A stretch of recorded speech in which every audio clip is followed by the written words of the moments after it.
ఆనాటి ప్రధానమంత్రి శ్రీ రాజీవ్ గాంధీ గారు కావచ్చు, కళ్ళ ముందనే నేల కొరిగి ఈ దేశం కోసం ప్రాణాలు అర్పించినప్పుడు ప్రత్యక్షంగా బాధ ఏందో చవిచూసిన మాతృమూర్తిగా శ్రీమతి సోనియా గాంధీ గారు రాజకీయ ప్రయోజనాలు, రాజకీయ ఆలోచనలు పక్కన పెట్టి ఏది ఏమైనా సరే ఇచ్చిన మాట నిలబెట్టుకోవాలి, తెలంగాణ ప్రజల యొక్క ఆకాంక్ష నెరవేర్చాలని ఒక ఉదాత్తమైన నిర్ణయం తీసుకొని వారు ముందుకు వచ్చి మొట్టమొదటిసారి డిసెంబర్ 9, 2009 నాడు కేంద్ర ప్రభుత్వం తెలంగాణ రాష్ట్ర ఏర్పాటు ప్రక్రియను ప్రారంభిస్తున్నామని ప్రకటించడం జరిగింది.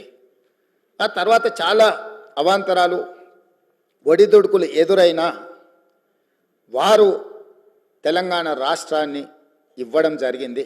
తద్వారా పార్టీ పరంగా, కేంద్ర ప్రభుత్వ పరంగా ఏమేం కోల్పోయినరో ఈ సందర్భంగా నేను ప్రస్తావించదలుచుకోలేదు. ఎందుకు అనంటే ఈ డిసెంబర్ 9కి ఒక గొప్ప అంశము ఉన్నది కాబట్టి రాజకీయాలను మిగతా 364 రోజులు మాట్లాడుకోవచ్చు, ఈరోజు రాజకీయాలను ప్రస్తావించవలసిన అవసరం లేదన్న ఆలోచనతోటి తెలంగాణ ఉద్యమ సందర్భంగా రకరకాల సంస్థలు, రాజకీయ పార్టీలు వాళ్ళదైన నమూనాలో తెలంగాణ తల్లిని స్ఫురించే విధంగా వారు కొంత కార్యాచరణ చేపట్టినారు. ఏవి కూడా అధికారికంగా ఈనాటి వరకు ఉమ్మడి రాష్ట్రంలో కానీ, ఏర్పడ్డ ప్రత్యేక తెలంగాణ రాష్ట్రంలో 10 సంవత్సరాలు గత ప్రభుత్వం కానీ, టీజీ విషయంలో కానీ, తెలంగాణ రాష్ట్ర గీతం విషయంలో కానీ, తెలంగాణ తల్లి ప్రతిరూపాన్ని సృష్టించడం ద్వారా తెలంగాణ ప్రజల యొక్క ఆకాంక్షను నెరవేర్చాలని ఆలోచన చేయలేదు అధ్యక్ష. ప్రజలెన్నుకొని ప్రజాప్రభుత్వం అధికారంలోకి వచ్చిన ఎంబడే ప్రజల ఆకాంక్ష మేరకు పనిచేయాలని టీజీని పునరుద్ధరించుకోవడమే కాదు, ఆనాడు ఉద్యమ సందర్భంగా బండ్లపైలనే కాదు గుండెలపైన రాసుకున్న టీజీని పునరుద్ధరించడం ద్వారా తెలంగాణ ఆత్మగౌరవ ప్రతీకగా టీజీని ఈరోజు మనం రాసుకుంటున్నాం గొప్పగా. అదేవిధంగా ఉద్యమం సందర్భంలో వేలాది లక్షలాది మంది ఉద్యమం బాటం వైపు నడిపించిన జయ జయ హే తెలంగాణ ఒక గొప్ప స్ఫూర్తిని, పోరాట పటిమను, ఉద్యమ బాటం వైపు నడిపించిన గొప్ప గీతాన్ని మనం రాష్ట్ర గీతంగా ఆ రోజు మనం చేసుకోవాలనుకున్నాం. కానీ 10 సంవత్సరాలు తెలంగాణ రాష్ట్రానికి అసలు రాష్ట్ర గీతమే లేకుండా పోయింది అధ్యక్ష. అందుకే తమరు స్పీకర్గా బాధ్యత చేపట్టిన తర్వాత, ఈ ప్రభుత్వం ఏర్పడ్డ తర్వాత దశాబ్దాల కాలం పాటు త్రిలింగ దేశం నుంచి తెలంగాణ రాష్ట్రంగా అవతరించిన తెలంగాణకు రాష్ట్రీయ గీతం లేకపోవడం ఒక లోటుగా భావించి ఆ జయ జయ హే తెలంగాణ గీతాన్ని రాష్ట్ర గీతంగా మనం ఈరోజు పొందుపరుచుకొని ఏ శుభకార్యం మనం చేపట్టినా, రాష్ట్ర ప్రభుత్వ అధికారిక కార్యక్రమాలు చేపట్టినా జయ జయ హే తెలంగాణను పాడుకుంటూ ఈరోజు మనం పనిలో ముందుకు సాగుతున్నాం అధ్యక్ష. అదేవిధంగా 10 సంవత్సరాలు గత ప్రభుత్వంలో తెలంగాణ తల్లి ప్రతిరూపమే అధికారికంగా లేదు అధ్యక్ష. ఒక లోటు.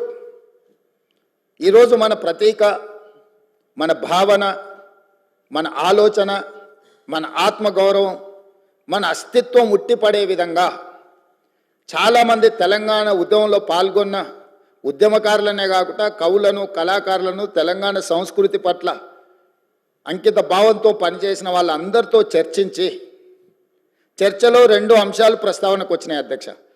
ఒక అంశం తెలంగాణ దేవత, రెండవ అంశం తెలంగాణ తల్లి. తెలంగాణ మూర్తి దేవతలాగా వజ్ర వైదూర్యాలతో, కిరీటాలతో, భుజకీర్తులతో ఉండాలా, లేకపోతే తెలంగాణ తల్లి మన తల్లిలాగా మన ఇంట్లో మన అమ్మను చూసుకుంటే మనకి ఏ విధంగా అయితే సంతృప్తిని ఇస్తుందో, ఒక అమ్మ మనల్ని ఎంత ప్రేమగా గుండెల్లో పెట్టుకొని చూసుకుంటుందో అట్లా ఉండాలని ప్రస్తావన వచ్చినప్పుడు మేధావులు, ఉద్యమకారులు, కవులు, కళాకారులు మనం తెలంగాణ తల్లి అనే భావనతోనే ఉద్యమ బాట పట్టినాం.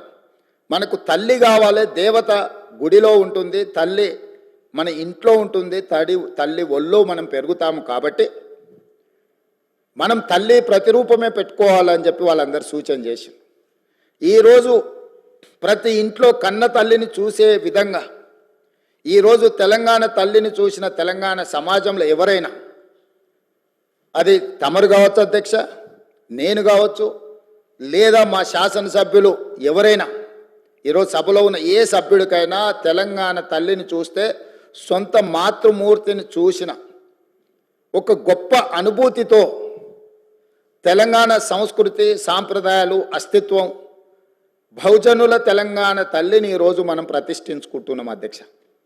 ఇంత గొప్ప నిర్ణయం తీసుకున్నప్పుడు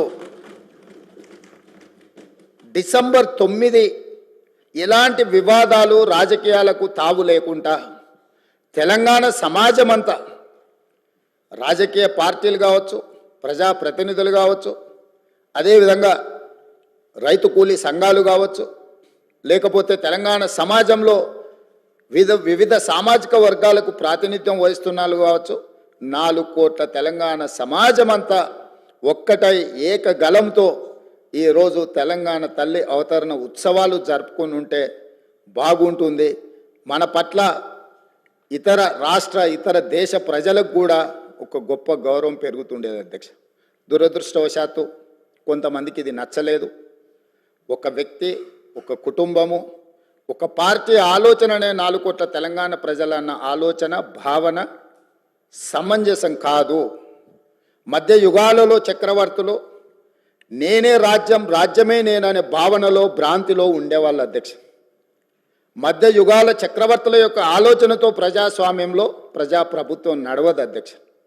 4 కోట్ల ప్రజలు ఏం కోరుకుంటున్నారో వాళ్ళ ఆలోచన ఏందో ఆ ఆలోచనలకు ప్రతిరూపమే ఈనాటి ప్రజాప్రభుత్వం. అందుకే ఈరోజు ఈ రాష్ట్రాన్ని పరిపాలించే సచివాలయం పరిపాలనకు గుండెకాయ. ఆ గుండెల్లోనే తెలంగాణ తల్లిని ఉండాలి, ప్రతిష్ఠించాలి అని ప్రభుత్వం భావించి ఈరోజు సాయంత్రం 6:05 తెలంగాణ మాతృమూర్తిని, తెలంగాణ తల్లిని మనం ఆవిష్కరించుకోబోతున్నాము. ఈ సందర్భంగా నేను సహచర శాసనసభ్యులకు, తెలంగాణ ప్రజానికానికి, ప్రతిపక్షాలు కావచ్చు, పాలకపక్షం కావచ్చు, ఇతర రాజకీయ పక్షాలకు తమరి ద్వారా నేను సాదరంగా ఆహ్వానం పలుకుతున్నా. దయచేసి ఈ ఒక్కరోజు రాజకీయాలకు అతీతంగా తెలంగాణ సమాజం కోసం మనము ఈ ఒక్కరోజు సమయాన్ని ఇద్దాము. ఈరోజు వివాదాలకు తావు ఇవ్వద్దు అని చెప్పి నేను ప్రతిపక్షాలకు, సహచర ప్రజాప్రతినిధులకు నేను విజ్ఞప్తి చేస్తున్న అధ్యక్ష. రేపటి నుండి ఏ అంశాలైనా ప్రస్తావిద్దాం, ఏ రాజకీయ అంశాలు కూడుకున్న విషయాలనైనా మనం ప్రస్తావించుకుందాం. కాబట్టి దయచేసి ప్రధాన ప్రతిపక్ష నాయకుడు కల్వకుంట్ల చంద్రశేఖరరావు గారు, కేంద్ర మంత్రివర్గ సభ్యులు కిషన్ రెడ్డి గారు, అదేవిధంగా అసదుద్దీన్ ఓవైసీ గారు, అదేవిధంగా కమ్యూనిస్టు సోదరులకు, అదేవిధంగా బండి సంజయ్